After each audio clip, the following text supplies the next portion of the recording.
पाएंगे तो हमारी जीत नहीं हो सकती। साथियों, इस कड़ी में मैं आपसे कहना चाहता हूं, 12 सेंट्रल ट्रेड यूनियन में हमारा कोई प्रतिनिधित्व नहीं है, और इन्हीं के साथ साथ इन्हीं 12 सेंट्रल ट्रेड यूनियनों को ILO में भी प्रतिनिधित्व मिलता है, इंटरनेशनल लेबर ऑर्गेनाइजेशन, जिसका फॉर्मेशन 1919 में हुआ था।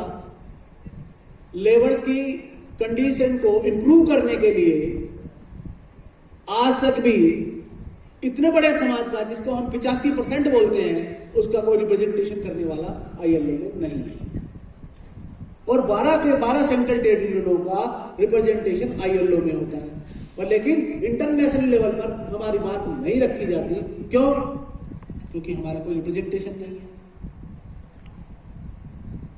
साथियों, ये जो आज हमें यहां एकत्रित होकर के पाटिल साहब ने एक झंडे के नीचे लाके खड़ा किया है, तो हमारा उद्देश्य बन जाता है कि हम सब के सब यूनाइट होकर के जिस क्षेत्र में जहां पर भी है, मैं दिल्ली में हूं तो मैं दिल्ली की जिम्मेदारी लूं, जो हरियाणा में हो तो हरियाणा की जिम्मेदारी ले, अपने अपने स्टेट की सब जिम्मेदारी ले।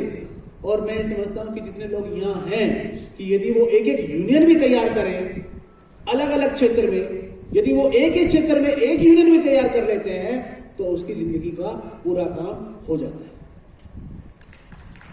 और यही एक बाबा साहब को एक सच्ची श्रद्धांजलि जो है हमारी तरफ से उनको होगी, यदि हम उनकी विचारधारा को आगे बढ़ाते हैं। अब बाबा साहब ने हमें हर एक क्षेत्र में एक संगठन दिए, चाहे वो बुद्धिस्ट सोसाइटी ऑफ इंडिया हो, चाहे वो पॉलिटिकल पार्टी हो, चाहे समता सैनिक दल हो, चाहे शेड्यूल कास्ट फेडरेशन हो, तो बाबा साहब ने हमें दिए। तो बाबा साहब ने हमें इंडिपेंडेंट लेबर यूनियन भी दी। हमने हर एक क्षेत्र में काम किया और अपने आप को साबित किया।